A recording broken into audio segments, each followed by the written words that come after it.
Gentlemen, after much time away, we are back with Zach's Gun Rants Part 3.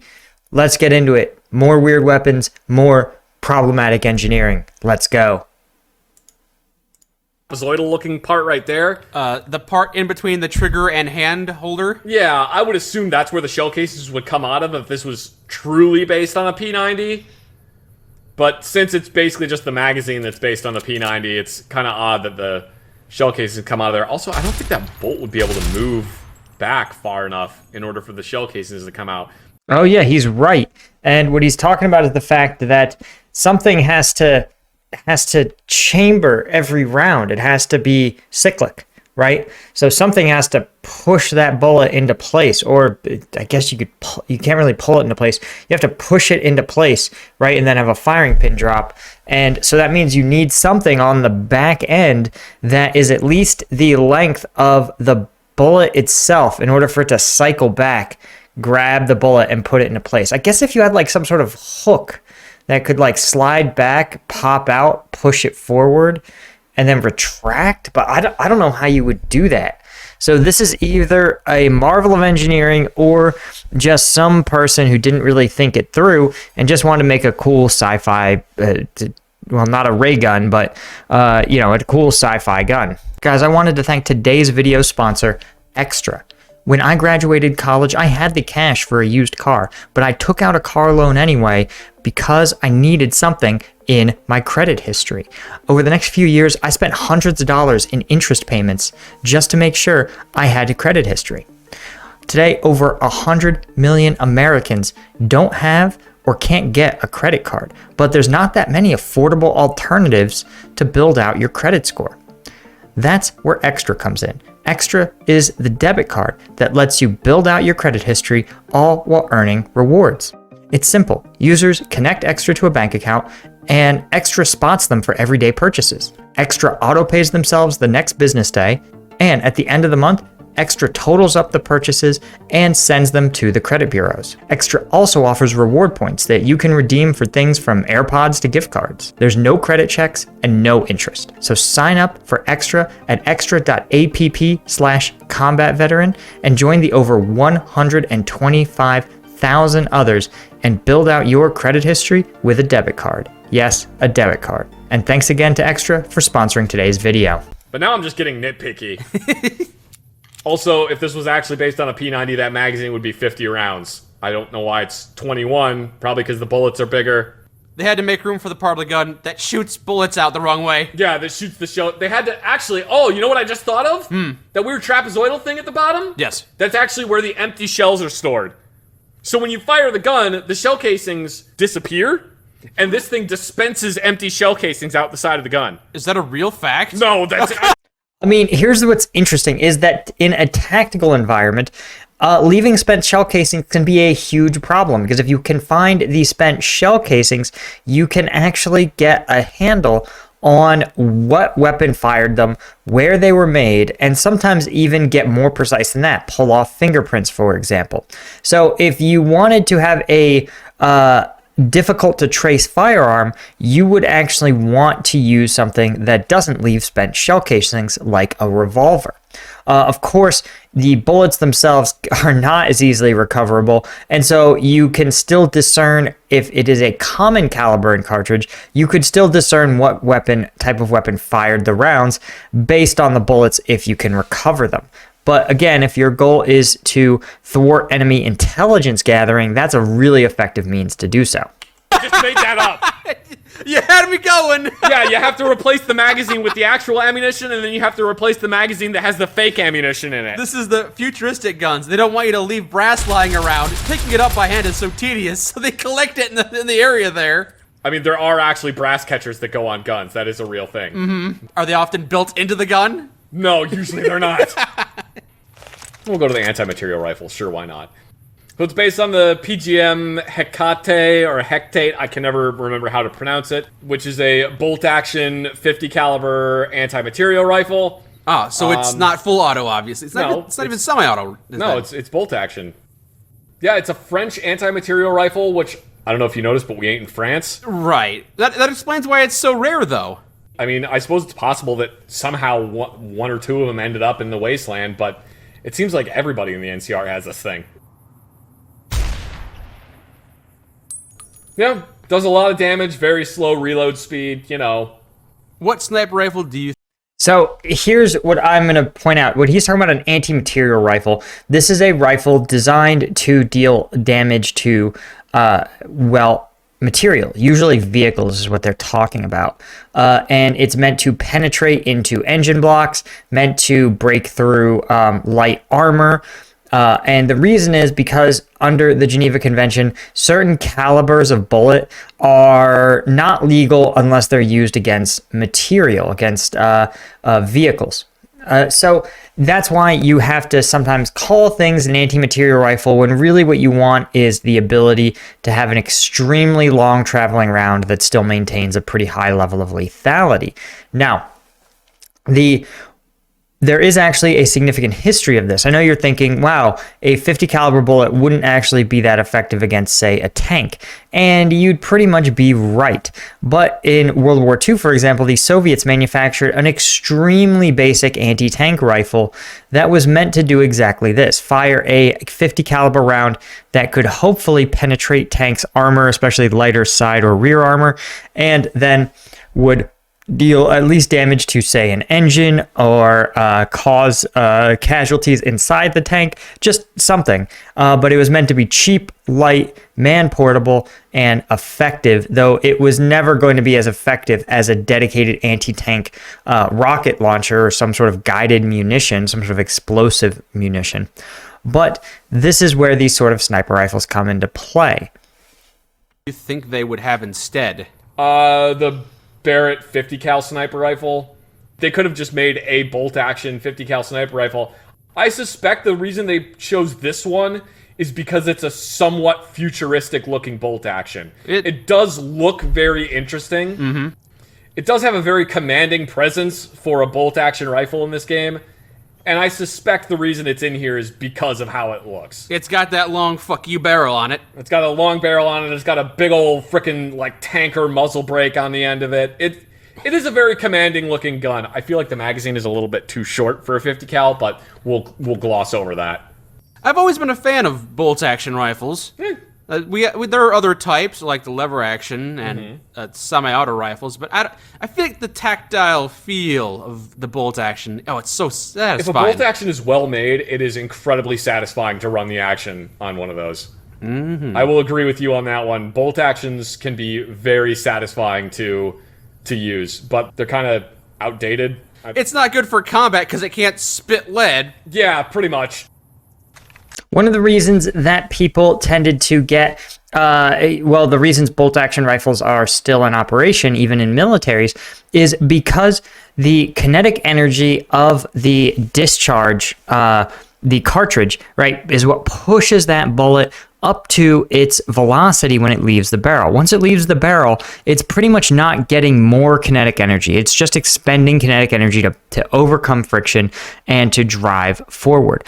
So what that means, though, in the case of a semi-automatic rifle, is that there is a cycling action. The gas discharge, right, will get siphoned off, a small portion of it, and it will get redirected to cycle the action of the rifle, right, to pull the bolt back, chamber the next round, and seat it, getting you ready for the next shot. A bolt-action rifle does not siphon off that tiny, tiny amount of gas, of gas that's providing kinetic energy to the bullet. So if you want to maximize the efficiency of that bullet, right, and give it the most kinetic energy possible in order to get a stable flight path for the longest period of time, you're going to want to use a bolt-action rifle. Now, for almost every military shooter, that difference, that tiny fractional kinetic energy loss is trivial. For even most designated marksmen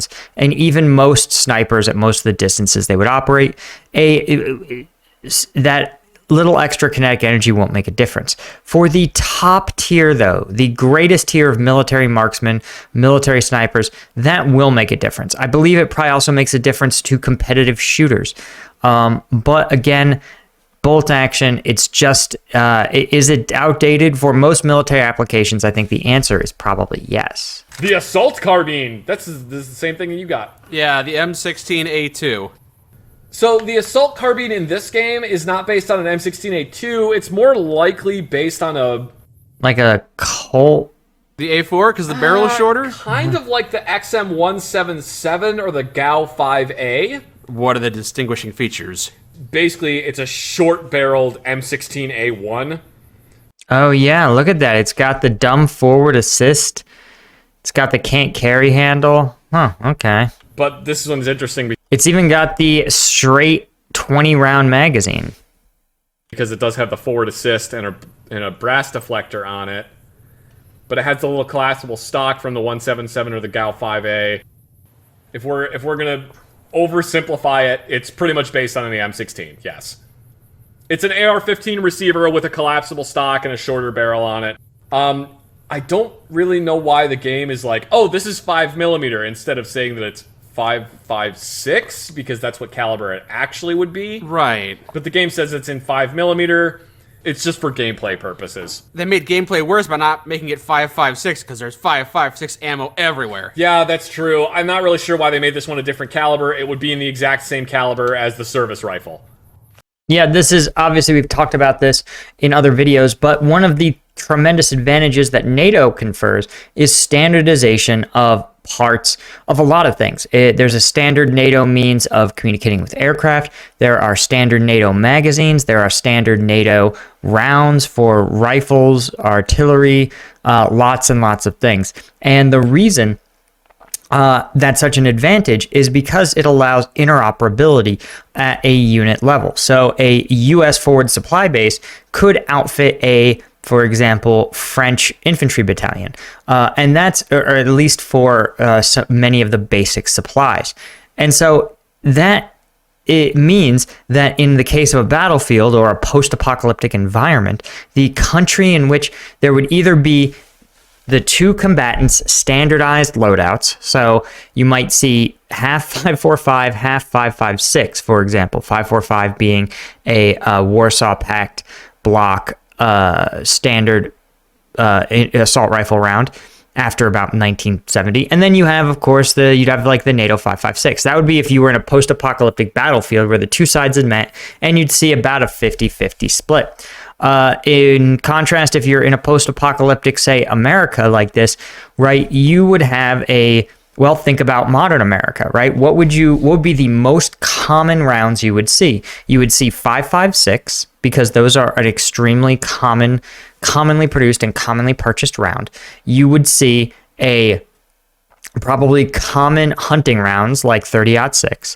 You would see 12 gauge shot and slugs of all sorts because that's the most common shotgun round. And you would see 9mm, the most common pistol round, right? You would find AR-15s, you would find Glocks and Glock 19s, and you would probably find Remington 870s or Mossberg 500 series shotguns. Those would be what you would find, right? Because those are the most common rifles in this area. If the same thing were to happen in Russia, if you were in, say, Moscow, right, you would be highly likely to find probably AK-100 series, right, because that's what police carry. You would find whatever their standard pistols are, probably the updated Makarov or whatever they're producing as their standard issue sidearm, and you would see 5.45 ammunition, right? You would see the standard things that you just expect from the filter trickling down from their military and police services.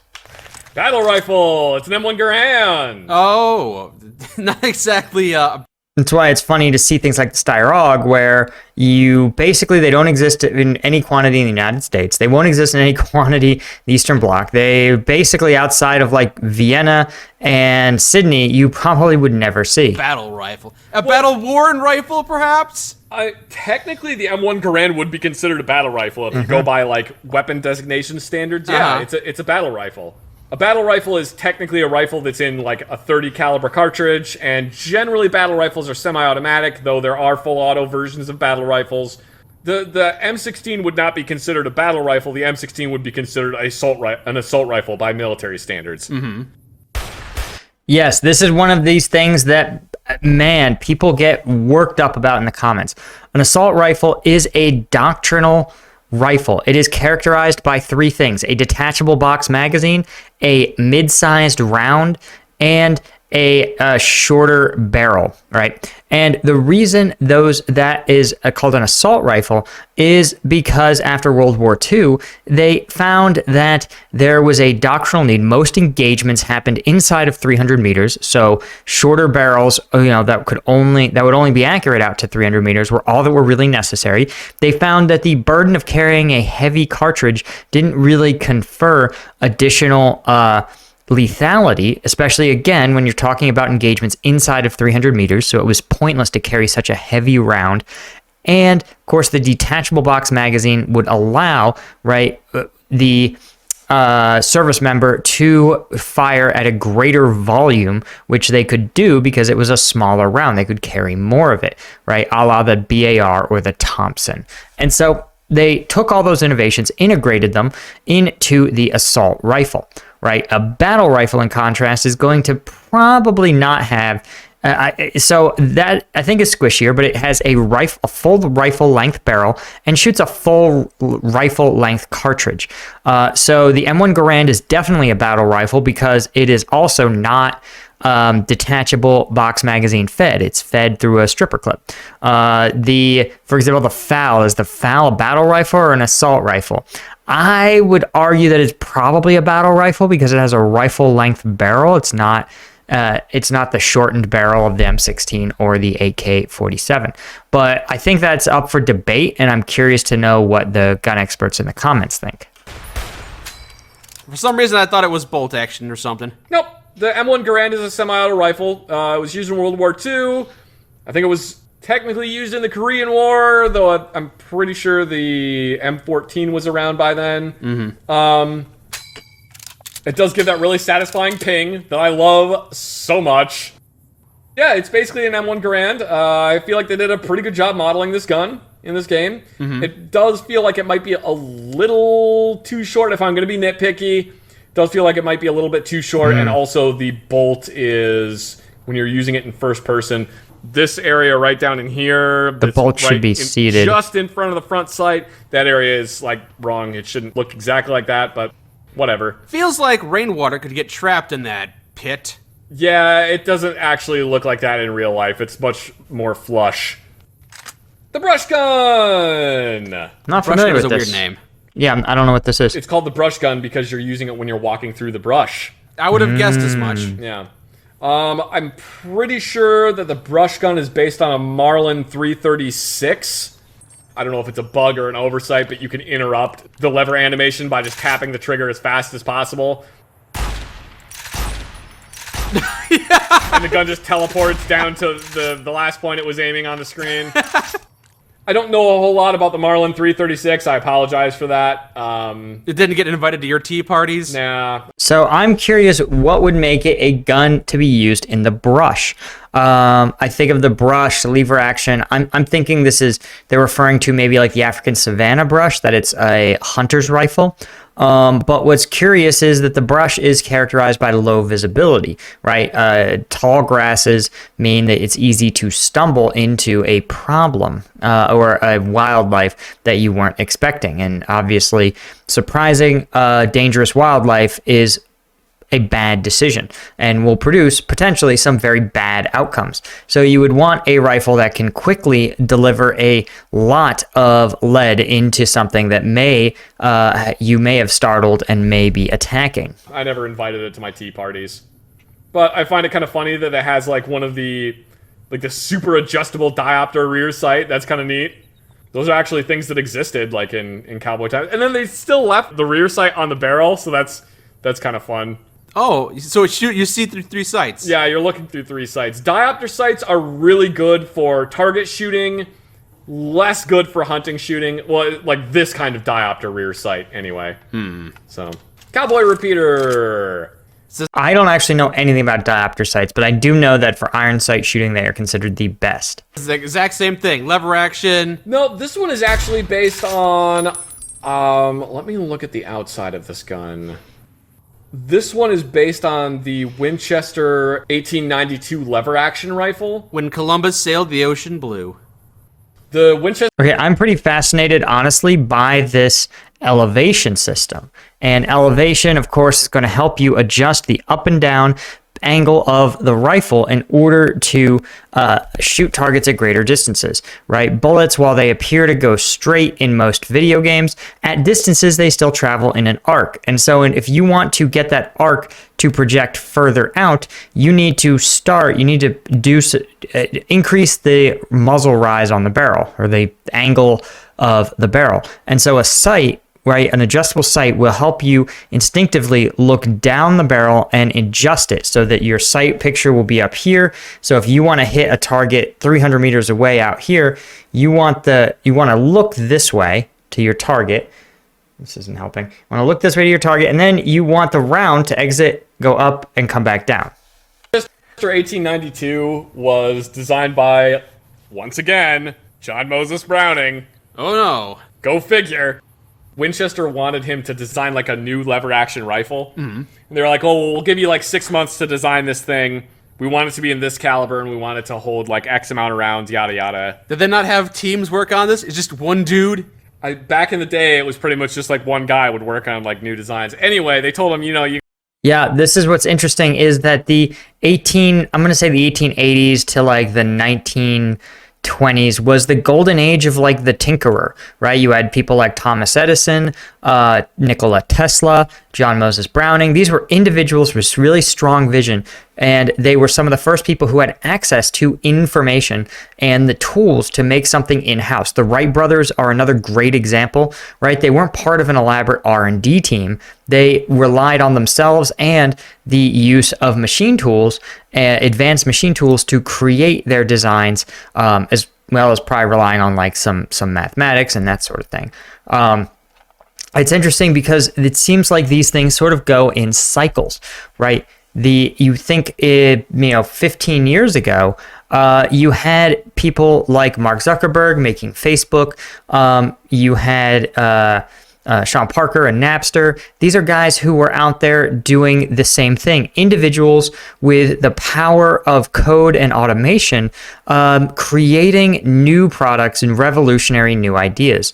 And only after a decade or so of these solo innovators creating things did you start to require multiple people working together using these tools to create things at that next level. And this is how we see with rifles, right? You have Eugene Stoner, but as part of, he had a larger engineering team. He needed to have it in order to get everything to work just the way he wanted to. And some of this is a function of our modern world in which, you need to have these powerful teams collaborating really closely in order to produce high-level new technologies, right? We haven't yet grown the next set of tools that will make the next generation of solo tinkerers able to realize their vision. You got like this amount of time to do it.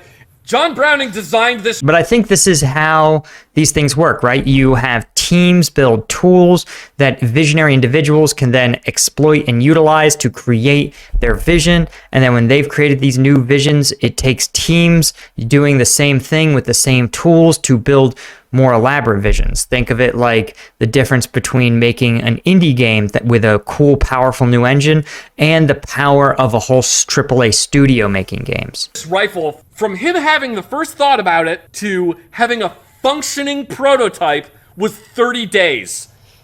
30 sounds like it would be pretty standard.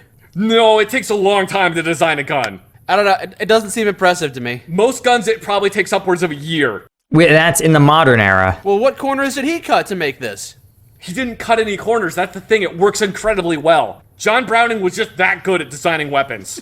I want you to appreciate what a prolific designer John Browning was. I know he made a lot of guns. Give me a numerical amount. 41 different firearms John Browning designed. Okay. A lot of those gun designs are ones that are still used today. This rifle based on the Winchester 1892 is one that he designed that's still being used today. Okay. Most gun designers get maybe one. That's not even assuming that gun will still be around in 20 years. It's a self-fulfilling prophecy. They say he's good, so he makes a gun. So they adopt that gun because it's John Browning. Back when he was designing guns, he wasn't exactly like the most well-known gun designer. This is now. People are like, yeah, John Browning designed the Colt 1911 was designed by John Browning, and here we are in the year 22 whatever. I can't remember what year it is. Because it's an apocalypse and every day is exactly the same. But here we are, this far in the future, and we're still using 1911s. Mm-hmm. People are still using this cowboy gun that was designed by John Browning in 1892. Yeah, so he made a timeless gun. He made a lot. I mean, he is just trolling Zach, and it's honestly pretty hilarious. What I will say is that, we think of this as being pretty incredible, but if you consider warfare before the dawn of the firearm, there was obviously a lot of changes and evolutions in how warfare took place, right? You had the rise of the phalanx, you had the rise of the Roman legion, you had the knight, right, the mounted knight cavalry and auxiliaries, you had the pikemen, you had all these sort of evolutions, but fundamentally, right, you would have seen that the basics of combat, the basic weapons wouldn't have changed, right? A Roman legion would not have taken a decisive L against a cavalry charge the way a Roman legion would take a decisive L against a for example, a Civil War regiment, right? Just like nowadays, a Civil War regiment would be comically outclassed by a modern combined arms battalion, and they are only separated by about 150 years. So when you look at it, it's pretty incredible to think Alexander the Great may have had a fighting chance, maybe, against a Roman legion, right? But modern warfare has just evolved so incredibly much that, a Roman legion would have been a battlefield asset in the medieval battlefield, almost 1,000 years after his creation. So the persistence of weapons over time is actually more normative than you might think. A lot of timeless guns. The 50 caliber machine gun was designed by John Browning. Ah, all right. 50 BMG was designed by John Browning. It's impressive, sure. There's a gun company that's named after John Browning. Fun story about, I used to own one of these that was in 357 Magnum, which I think is the same caliber this one is in, to be completely honest. Uh-huh. I used to own one of these rifles in 357 Magnum, and I took it apart to replace some of the springs on the inside of it. Oh, God. Because I like to tinker with things. Yeah, I'm aware. I took it apart because I wanted to figure out how it worked, and I wanted to smooth out a bunch of the parts. Oh, God. The one I had bought was from a not great company, so I kind of had to fix it after I bought it to make it function better. I took it apart, and then I couldn't figure out how to get back together, and it was basically 30 minutes of me going, God damn it, John Moses Browning, you daft idiot! Why would you design the gun like this? And then somebody was like, why don't you just put an empty shell casing in there, and then that'll make it easier to put back together. I'm like, that's stupid! Why would you design a gun with a... Oh my God, it goes back together flawlessly as soon as you put an empty shell casing in here. How? John Moses Browning, you brilliant fucking genius. How does that work? Basically, in order to put part of the bolt back together, this spring has to be compressed. And if you don't put an empty shell casing in there, you kind of have to have 6 hands because you have to jam a hand down in there to compress the spring and another hand to hold part of the spring down. But if you put an empty shell casing in the chamber and then just snap the bolt closed, it holds everything together and you don't have to worry about it anymore. That's actually absolutely incredible. That's brilliant. I can see how that would be a problem on the battlefield. I need to get this gun working as fast as I can, but I don't have any empty shells. No! It's not a repair you would do on the battlefield. It's a repair you would do at home. Winchester 1892 is what is the cowboy gun in this game. Really good lever action, works incredibly well. If you've never owned one or never fired one, try it. It's a lot of fun. It makes you feel like shooting lever actions makes you feel like a cowboy. It's so fun. If that's the sensation you want, you could just put spurs on and a cowboy hat. Yeah. Nah, there's something about cycling the action on a weapon. If you've never done it, man, if you've never shot a single action revolver and a lever action rifle, it's a lot of fun. But there's something about firing a lever action gun that just makes you feel like John Wayne. You're like, yeehaw, partner! You lead your last haw! Bam, bam! You've yeed your last haw. Oh, Team Fortress 2. It's super fun. I love shooting them. It's great. All right. Fat Man! Whoa. The Fat Man is, in principle, based off of the Davy Crockett recoilless rifle system, Sort of. which is a tactical nuclear weapon. Right. I think they're a terrible idea. Yeah. And apparently so did the U.S. military, because they actually put all this time and effort into researching and designing the Davy Crockett, and then they went, yeah, no, we probably don't. Actually, you know what? I'm not going to give the military credit for that one, because I'm pretty sure the only reason they stopped using the Davy Crockett was because of the limited test ban treaty. Yeah, okay. They would have kept on going if they could. Yeah, they would have kept going, except that we had signed an agreement with Russia that said we wouldn't test nuclear weapons above ground anymore. Davy Crockett violated international treaties. It was a recoilless rifle that would fire an atomic bomb. Yeah. And the maximum range was about a mile. And Yeah. you would still be inside the radiological radius. They're not called disposable much- soldiers for nothing. So much like Davy Crockett, if you actually had to use a Davy Crockett in battle, you're probably gonna die. Mm-hmm. Yeah. I mean, I think the idea, what they had considered, was actually having teams emplace it and somehow get the rifle on a timer, so that, because we think of it like a bazooka, right, where it's shoulder mounted. It's not. It was meant to be like a mortar. You would put up a tripod or a bipod, you would rest against the ground, and hopefully you would set a timer so that you could leave the area and you would have 30 minutes or even just 15 minutes, right? 15 minutes you can march at a gradual walk, you can cover a mile. So if you had 15 minutes, you could get another mile between you and that blast radius, making sure you are out of the radiological zone, right? Is it a great plan? No, it's pretty terrible, but that's because, okay, so some of the reason for this was because of the dawn of the nuclear weapon, right? The dawn of the nuclear age. There hadn't really been an irregular warfare like we see today, right? No massed formations, no front lines, guerrilla forces, partisans, mix of soldiers and civilians. You're not really sure who is who. That characterizes Afghanistan, Iraq, Vietnam. And the result was, but in World War II, militaries only had these, they had only fought other massed formations, a battalion of tanks charging across the steppes of Kursk or whatever.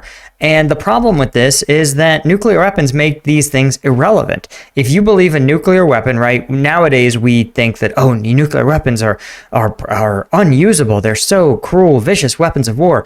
Just imagine that you don't have any of those preconceptions. Imagine you just have found the biggest, most potent artillery shell of all time. Well, the Army said, oh my God, armies are irrelevant.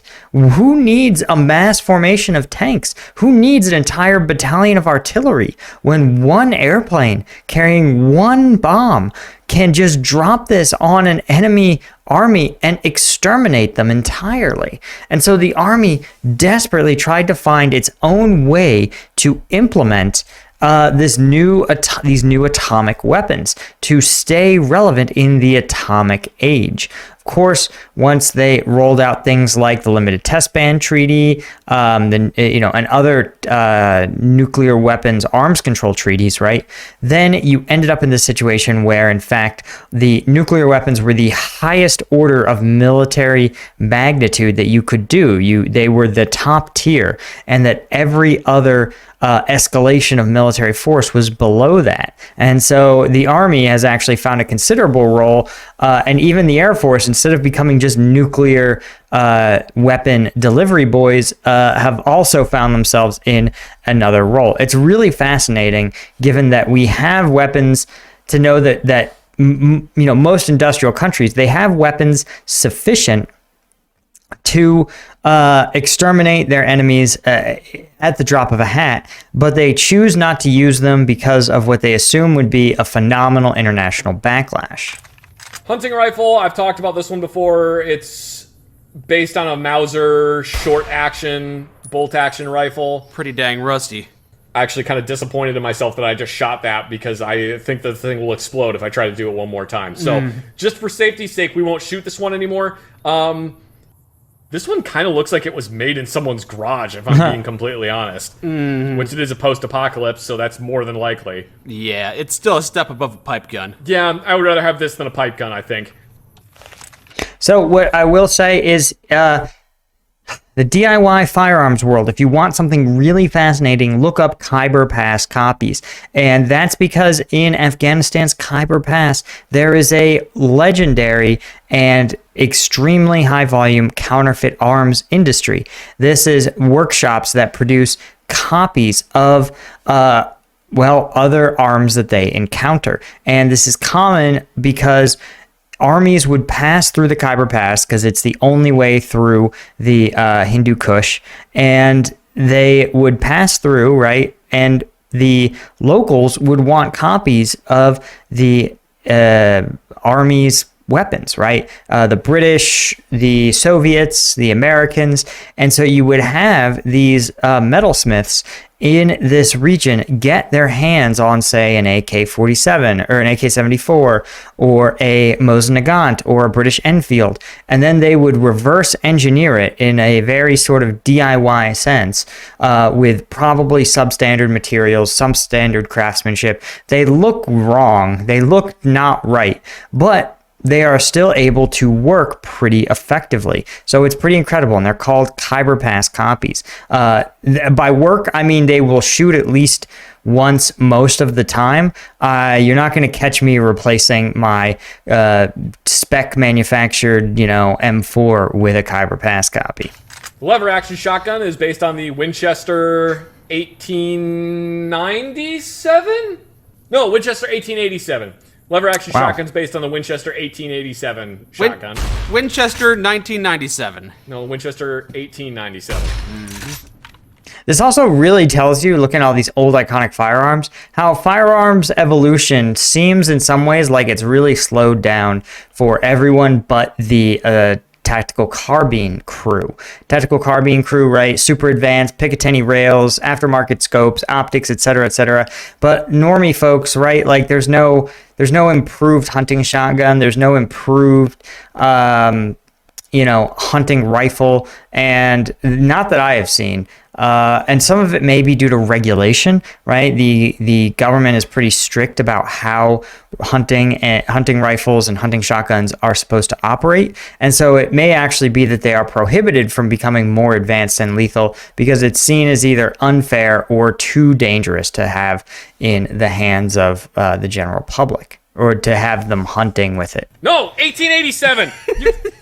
You did that on purpose! Winchester 1999. No, stop it! Winchester 1887. Number. 97. 18. Winchester 1887. Okay. Yeah, it's a lever action Numbers are hard. shotgun. Have I talked about how this is one of the only shotguns that has its capacity listed in +2? You may have mentioned that, yes. I don't remember if I did or didn't mention that, but its capacity is listed as +2. Can you hold 2 in the barrel? There's the chamber right there. Right under it, you can see where the shotgun shell is. You can fill the magazine tube. You can put 1 round in the chamber, and you can actually drop a round on the loading gate and close the bolt to the gun. So you have another shell that is just ready to be loaded. As soon as you fire it and open it, it's going to kick the shell that was out and load the one that was sitting in the loading gate ready to go. Wow. Neat. Yeah, it's kind of weird that this is one of the few guns that you can do that with. Yeah, how many other guns do you know that can do that? There's only a couple other ones I can think of. Some of the Benelli series of guns. You can actually, it's called ghost loading, where you can prep 1 round on the loading gate. And then you can put a round in the chamber. But there's not many guns that their capacity can be listed as +2. If your M16A2 has 2 in the barrel, that's a problem. That's not good. I mean, if you can get 2 full unfired rounds in the barrel, it's more than a problem. You are an engineering genius, or you are that kid that just tried to force the cube in the circle hole no matter how much your teacher told you to stop doing it. On most semi-auto guns, you don't want them to have 2 rounds. You might need to take care of that. Yeah, that's something you might want to look into. He means 2 rounds in the chamber. I know the joke. Yeah. You might want to see a gunsmith. Light machine gun. Why is it so big? That's a saw. Wow, my face is way too close to that rear sight. You're actually very close. It is primarily based on the M249 Yeah, saw with a sort little bit of. of like the M60 in it. So it's actually really close to kind of both of them. The rear sight is similar to his saw. If an M60 and a 249 had a baby, that's what it looked like. You're kind of not wrong, actually. It's very close. The barrel, like especially the heat shield right here, the way the bipod is attached to the barrel and not to the receiver of the gun, the muzzle device on it, and the gas port that's down here, those are all very reminiscent of the M60, but the rear sight, the way the feed tray cover looks, and the stock are all reminiscent of an M249. So it's kind of a combination of the two of them. That's somewhat accurate. Anyway. Yeah, the way it fires looks about right, but the accuracy of the actual firing is way off. A machine gun at those distances is going to be way more accurate to fire. Though I guess it's supposed to simulate the fact that a firer would have a very unstable position, because it is hard. It's hard to fire a saw from the hip or from the shoulder, and it's harder to fire an M60, right? These are big weapons that require a strong person to operate, and even if you are pretty strong, your arm is going to get pretty tired pretty quick. Does the charging handle jiggle like that normally? I suppose it would if you hadn't locked the charging handle into its spot on the receiver. No, it wouldn't normally do that. The 249 and the M60 and the 240 Bravo, I can't really think of any light machine guns that have a reciprocating charging handle. Most of them don't. Yeah, because you have to think that a charging handle on the outside for a light machine gun would just be a hazard to your face, to everything, because it's a piece of steel flying back and forth very quickly. And when we say a light machine gun, by the way, so a light machine gun generally fires, I think a light machine gun is firing a mid-size caliber, an assault rifle caliber round. So the M60 is actually probably, I think, a normal machine gun. I think because it fires a 7.62. But the saw, the 249 saw, actually fires 5.56. Most light machine guns do not have a reciprocating charging handle. Okay. The Marksman carbine, I might just have to go into. Oh man, I'm so proud right now. Look at that gun you're holding. Oh. This looks like a Marksman mutant. carbine is basically it's based on the AR-15. It has an ACOG on the back of it. I know the name of the company that makes that rail system. Piccadilly. It's based on a Viltor rail system, I believe. It's got a Magpul PRS stock on it.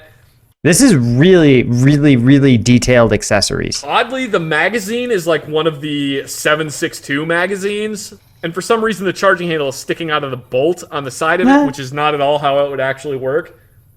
It's basically an AR-15 with... Oh my god, this thing is a monster. an ACOG What is on this? It, though the ACOG looks a little weird. It's got this hood on the top that...